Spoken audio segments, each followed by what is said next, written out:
오늘 서울이 홈에서 부천을 상대로 1대0 승리를 거두며 승점 3점을 추가하면서 3연승을 달렸습니다. 2위인 전북과의 승점도 무려 15점 차로 압도적인 질주를 달리고 있습니다. 직전 안양과의 경기에서는 다득점으로 차이를 보여줬다면 오늘 부천 경기는 경기 운영에 격차를 보여줬습니다. 오늘 경기의 전체 패스 개수인 건데 서울이 531개, 부천이 173개죠? 어느 정도의 차이는 분명히 예상을 했었는데 이렇게 3배 정도 차이 날 거라는 건 예측하기 좀 어려웠던 부분이에요. 특히 압박이 가장 심하다고 볼 수 있는 이 공격 지역에서의 패스가 서울이 162개, 부천이 35개. 이 부분은 거의 5배 정도가 차이가 나니까 오늘 경기의 양상이 어땠는지 엿볼 수 있는 자료가 될 것 같아요. 이렇게 볼을 소유하는 안정적인 운영을 할 수 있었던 유일한 이유가 바로 클리말라의 선제골이겠죠? 박스 안에서의 집중력이 돋보였던 장면이고 이 골로 3경기 연속골을 성공한 클리말라니까 지금의 감각은 너무나도 좋은 상태다. 또 후반 시작한 지 얼마 되지 않아서 들어간 골이었던 것도 중요했죠. 무리하게 공격을 하게 되면 부천에게 역습을 줄 수 있는 기회가 되기 때문에 골이 나온 그 시점이 너무 좋았다, 이렇게 볼 수 있을 것 같아요. 확실한 9번 공격수가 팀에 얼마나 중요한 역할인지 알 수 있는 장면입니다.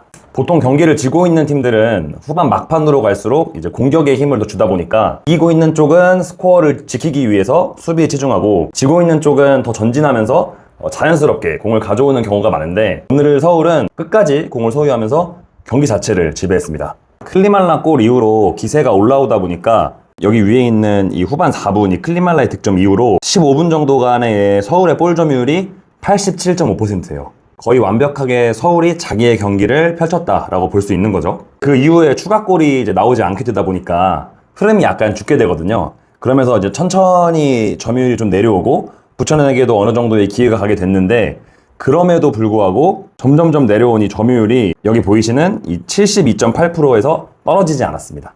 내려앉아서 수비를 하는 게 아니라 그 볼을 아끼면서 계속 주고받고 압박이 들어오면 볼을 길게 걷어내는 상황이 나올 수도 있잖아요. 그런 상황에서 볼을 잡아내도 급하게 공격으로 전진하기보다는 보이는 동료한테 편하게 내주고 또 앞쪽 공간이 나오면 그때는 찔러주고 동점골을 넣기 위한 그 급한 마음에 부천의 상황을 너무나도 잘 이용했던 영리한 플레이를 팀적으로 보여준 예시가 아닐까 싶습니다.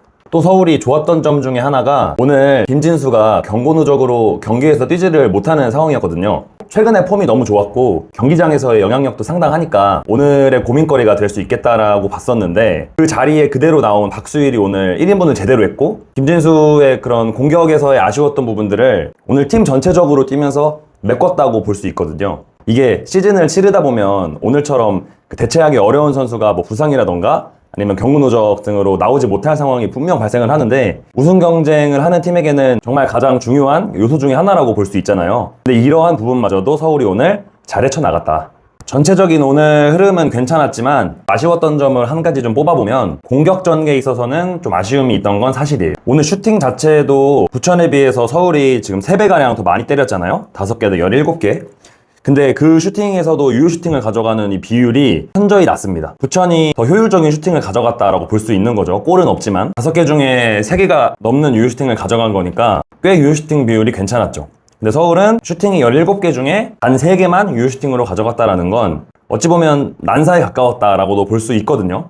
경기 내용을 보지 않고 이 기록만 본다고 따졌을 때는 후방 빌드업부터 시작해서 공격 지역까지 오는 데는 경기가 참 괜찮은데 결국에는 이 페널티 박스 안에서의 이 세밀한 전술이 좀 아쉽다라는 거거든요. 그냥 개인적으로 선수에게 뭐 해줘 축구를 할 수도 있겠지만 그것보다 만들어 놓은 전술, 공격진들이 약속된 플레이를 함으로써 수비에게 계속 균열을 가해진다면 거기서 더 얹어져서 개인적으로 아까 말했던 해줘 축구가 더 빛을 발할 수도 있는 상황이 되겠죠. 부천 수비진에게는 공을 막겠다라는 건 당연한 거지만 순간적으로 이제 선택할 수 있는 2가지의 이지선다를 주는 셈인 거죠.